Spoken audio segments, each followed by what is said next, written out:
to the phones. Let's start with Jessica in Helmworth, Ohio. Welcome to the Line of Fire.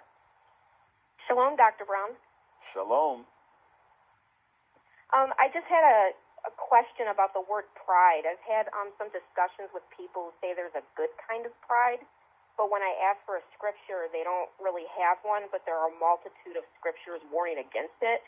Why in the complete Jewish Bible did they use pride and proud in a good way, as in Isaiah 4 and 2 and 2 Corinthians 7 and 4? All right, let me look at those references. Now, the Hebrew word for pride, there are a couple different words they're used, a few different words or phrases, are always negative. But you can take pride in something. For example, Galatians 6, some translations would say that you can take pride in your work. And that's looked at in a positive way. So let's just see.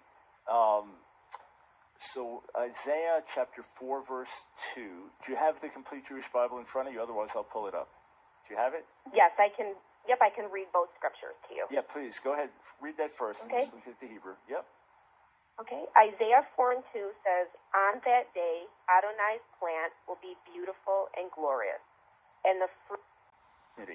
So pride in a positive sense. But that's a very, very rare usage of the Hebrew Gaon. And by the way, the complete Jewish Bible for the Old Testament takes the 1917 JPS translation and updates it and improves it in certain ways and even makes it a bit more Jewish, like Moses becomes Moshe, etc.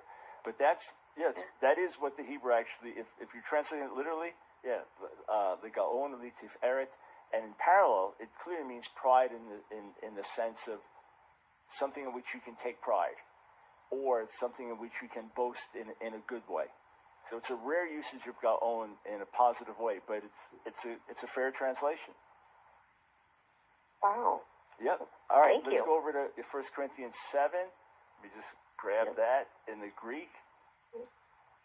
Yeah, David Stern went to be with the Lord last year. Dear brother, real Messianic Jewish pioneer. Okay, go ahead. Okay, and 2 Corinthians 7:4 says, "That I am very confident in you, that I am very proud of you, that you have filled me with encouragement, and that in spite of all your troubles, I am overflowing with joy." Got it. I mistakenly pulled up 1 Corinthians. So the NIV, I take great pride in you. Okay.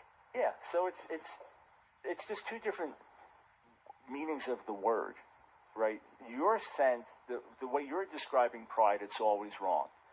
I am proud about, I'm puffed up in myself. I am boastful in myself. I think too highly of myself.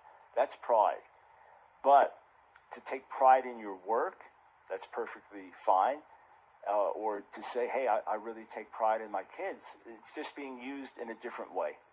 So you're both right in terms of the sense of pride that you mean is always negative. But the word, just like in English, can have those meanings. And it's rarer in the Hebrew Bible. But yeah, just understand the idiom in terms of what it means. And those are absolutely valid translations. Wow, thank you very much. You are very welcome. Absolutely. 866